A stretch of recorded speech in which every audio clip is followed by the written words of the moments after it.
Okay, so what if I told you there's one single belief that can totally change your results in, well, pretty much every part of your life? It's a really simple idea, but trust me, its impact is massive. Let's dig in. Just think about that for a second. What if the way you see your own talents, your smarts, your skills, your personality, what if that is the single biggest key to your success?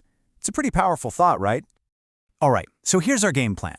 We're going to start with the power of belief itself, then jump into the two mindsets that are constantly at war inside us. We'll even look at the science of how our brains can actually change, see how this plays out in the real world, and I'll give you a practical plan to get started. And then we'll wrap up with a little reality check, because mindset is powerful, but it's just the start. So at the very heart of all this is one core idea, your mindset. You can think of it like the operating system running in the background of your brain. It quietly shapes how you act, what you do, and ultimately what you achieve. The researcher who pioneered all this, Carol Dweck, she defines it really simply. A mindset is just a collection of beliefs. It's not about how smart you are to begin with. It's about how you see the world, especially when things get tough. And this is where it gets really interesting. Dweck's research found that most of us tend to lean one of two ways. And just figuring out which way you lean, that's the first big step to unlocking a whole new level of potential.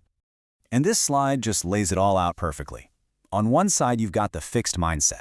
This is the voice that says your talents are carved in stone. You're either good at something or you're not. So challenges? Yeah, no thanks. They're a threat.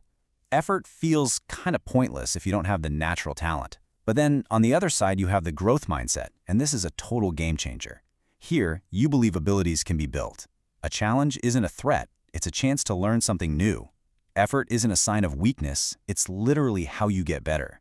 And feedback? It's not personal, it's just useful data. As Dweck herself says, this isn't some minor preference. The view you choose for yourself really does shape your entire life. It's a fundamental choice that changes everything that comes after. And you know what? The data is crystal clear on this. Study after study, whether it's in schools or in big companies, shows the exact same pattern. People who build a growth mindset, they stick with problems longer, they bounce back from setbacks faster, and at the end of the day, they just achieve more. Now, I know this might sound like a nice self-help idea, but it's actually rooted in some pretty solid science. Your brain isn't this fixed thing you're stuck with. It's literally designed to change and adapt for your entire life. The magic word here is neuroplasticity, and all that fancy term means is that your brain is moldable, like clay. Every single time you learn a new skill or push yourself to think differently, you are physically building and strengthening new connections in your brain. So changing your mindset isn't just wishful thinking, it's a real biological upgrade. So how does that rewiring actually happen? Well, it's a simple three-step loop. It starts with your thoughts. You have to notice those self-limiting beliefs and actively challenge them. That mental effort then starts to pave new neural roads. And finally, you lock in those new pathways by taking new actions and building new habits. See the cycle? Your thoughts change your brain, and your brain then drives your behavior. So, okay, we have the theory and the science, but where does the rubber meet the road? Where does this stuff actually make a difference in our day-to-day lives? Well, it turns out pretty much everywhere. We see massive benefits in education, in our jobs, at the gym, and believe it or not, even in our personal relationships. So let's take education. There are all these incredible studies showing that when students are taught a growth mindset, they don't just feel more motivated, their grades actually go up. Suddenly, a tough problem isn't a sign that they're bad at math, it's just a puzzle they haven't solved yet. And it's the exact same story in the workplace. Leaders who have a growth mindset create teams where people aren't afraid to try something and fail, and you know what that leads to? Way more innovation, way more creativity, and teams that can adapt to anything. I mean, when you zoom out, the list of benefits is just staggering. We're talking about better mental health, being a more effective leader, recovering faster from injuries, being way more resilient when life gets hard, even having more satisfying relationships. The pattern is universal. Believing you can improve is the secret sauce for actually improving. Okay, so we've covered the what and the why. Now for my favorite part, the how. Because this isn't some fixed personality trait. It's a skill. It's something you can actively practice and get better at. Here is a simple 5-step plan. First, it starts with awareness.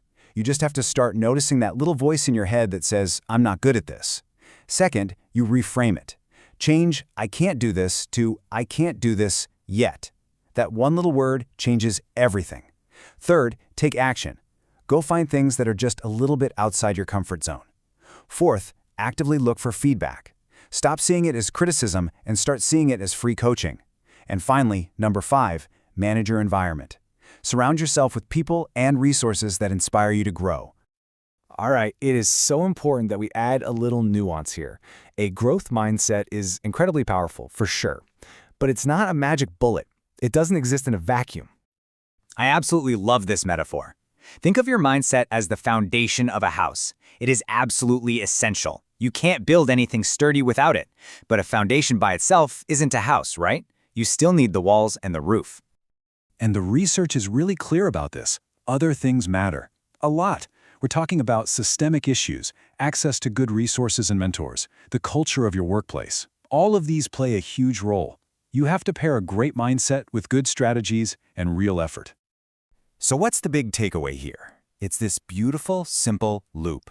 Your belief is the starting block. It's what gives you permission to try. That belief then drives your behavior, how you practice, how you learn, how you handle failure. And that consistent behavior is what, over time, creates the results you're looking for. So I'll just leave you with this one question. It's a simple little reframe for your whole day. Instead of focusing on what you have to do, just ask yourself, with the knowledge that you can learn and grow, what will you choose to learn today?